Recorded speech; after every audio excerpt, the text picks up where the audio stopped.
at Liberty Classical Academy. Thanks for coming. I know you've been busy doing the news circuit, so it means a lot that you're here. Just one question I think we're all wondering. Have you had any further correspondence with Kanye? And if you could comment on the TMZ interview and people saying that was a total meltdown. Right. I know you commented on that briefly, but if there's any hope that he might be able to, crack open a Thomas Sowell book or research something, right. Yeah. which would be helpful for culture. So no, Kanye is not a politician. He's not like, here's what I can tell you is, so the TMZ interview was, he has been trying to help be the fuel to my rocket ship, if that makes sense, right? He wanted to crack open this conversation so people started talking about this, which is all they can talk about right now is Kanye West, because he wasn't supposed to be saying that. But he's tremendously interested in philosophy. He's following Jordan Peterson and all of these other thinkers and doers, Charlie Kirk. Yes, I have had more correspondences with him, and yes, I can confirm to you that this is just the beginning. It's going to get a lot bigger, and they think that they are silencing him by running all these articles, but they are just going to make his voice even louder. He 100% wants to. He doesn't want to be a politician, but he will have a great impact on politics, and you'll see all of that within the next month.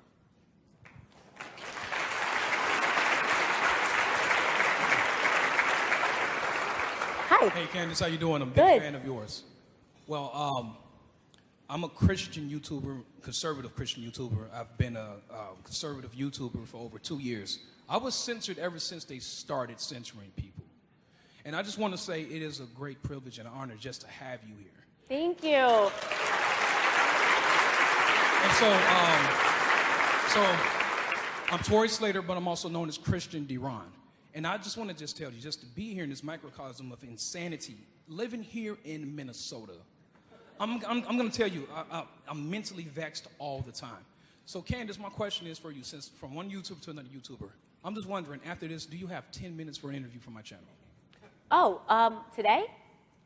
Yes. Yeah, yes, I can do that today, yes. I will do it.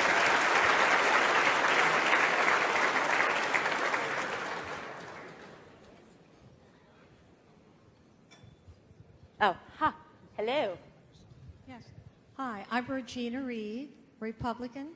Since the Nixon campaign, I worked on that.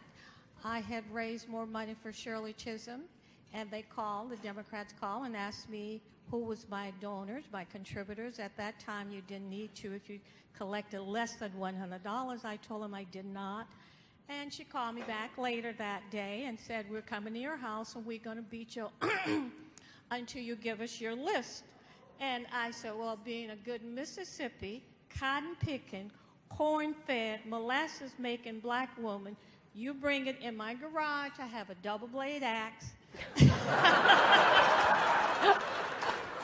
I said, a pitchfork and a single-blade axe and a crowbar. I'll be sitting on my steps waiting for you, and I'm going to chop you down in the ground till I get tired, get down, sit down, rest, get up and beat you some more, so bring it, hung up the phone. Called my friend, and she said, we're going to become, my family never gave up Republican Party in Louisiana. And she said, I know your folks in Mississippi had not. So she took me to the Nixon headquarters, and I worked there, and I ended up attending the inaugural and had the pleasure of meeting. Someone introduced me to the president and his wife on the dance floor, and it was really nice. And listen, tell them they want Angie. I'll take you as my daughter, my granddaughter, whatever. I've been here since the beginning of time. So sweet. God bless you. Sound like my grandfather. That's what my grandfather always says. He lives down in Fayetteville, North Carolina, and he always says, anybody messes with my grandbaby? Like, he's got all the same stuff in his shed, so. Hi, my name is Coffee Monska, and I'm a conservative. And I encourage you, as Candace said, to meet each other. I met a friend here who's also an attorney, and we started a conservative group together for meeting at one of these American Experiment events. But my question is I struggle with courage to speak up because I'm so afraid of violence. I would go to some liberal events to speak up, these cop events, and my kids would say, "Be careful walking to your car, Mom," because they're so afraid of the liberals also, from what they see on TV. But, sorry, now I'm forgetting my, my question is, the thing that people say most to me is, well, if you have these views, that means you don't think racism exists. You don't think it even happens. You're a denier. You're a Holocaust denier. You're a racism denier. So how do you get the same kind of comments, and what is your reply? Well, I usually laugh. I just think it's ridiculous. The slope is so slippery. Like I said to you, like they have me now as like an Italian mob boss, which I kind of cool. I hope I get the Al Pacino treatment when everything is said and done. Listen, what I always say is, does racism exist? Yes, it's always existed, and it's never going to be defeated. Like there's always going to be someone that hates somebody. Like this is just a form. This is just this is what happens because we are human beings. Human beings love and human beings hate for silly reasons. So what I always do tell them is that racism is no longer a problem, right, that is stopping me from being anything that I want to be in society. There is no law preventing me as a black woman from doing the same thing that's stopping him as being a white man. It doesn't exist.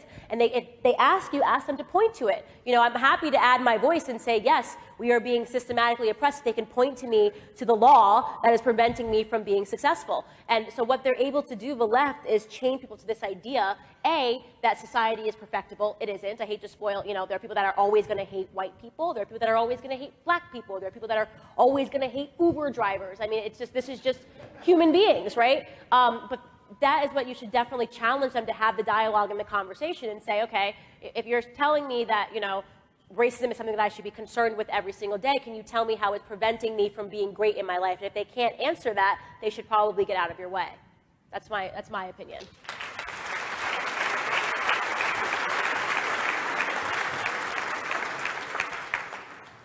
My name is Claire Christensen. I'm a senior at Providence Academy.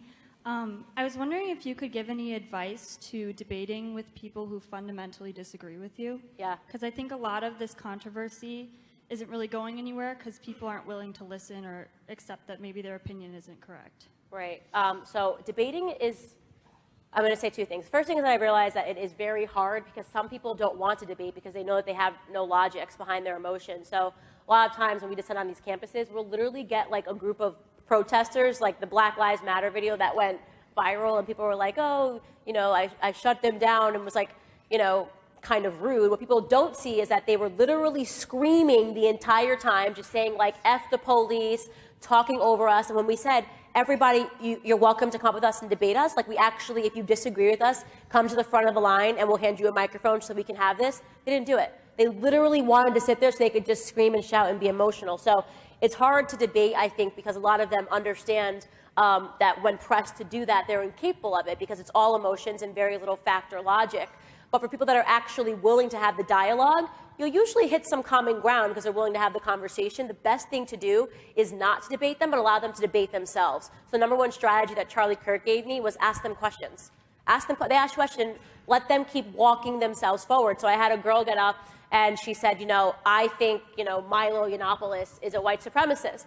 And I said, oh, okay, what is the definition of white supremacy?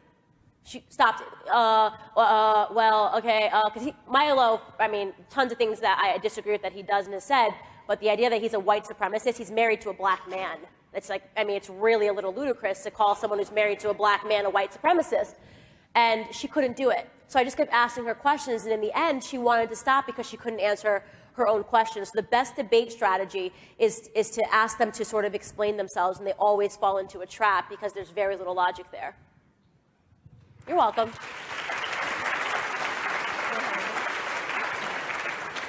Hi, Candace. My name is Anna Doval, and this year we have all dealt with the liberal indoctrination in public schools. I go to high school at Edina, and I don't know what that is, but sounds scary. we have some reaction. We've been told to apologize for being conservative by teachers. I've been locked out of classrooms. There's a lot more, but I was just wondering how do we stand up to this? Because in the end, they are adults, and we are taught, I know I was raised to listen to adults, so. Right. So not those kind, trust Yeah. me. So what you need to do is you need to make them famous, okay? You have a lot of power in your hand. You live in a generation where you have a smartphone, where anybody that's doing something like that can be on the internet tomorrow. We had a girl do that recently. I think she was in Georgia when the textbook was already recreating the history of how Donald Trump came into office. And they wrote that it was because of racism in the country, and she stood up. I think her mother, she recorded what the teacher was saying in class, and it went viral. What you have to understand is this is bubbling at the surface. This is not a time where they can get away with that, okay? You put that on the internet, I can guarantee you write that in an email to what we do at Turning Point USA with our professor and teacher watch list is exactly that. We're not going to say what should be done to the teacher, but we are happy to make those teachers famous if they believe that that's what they should be telling students.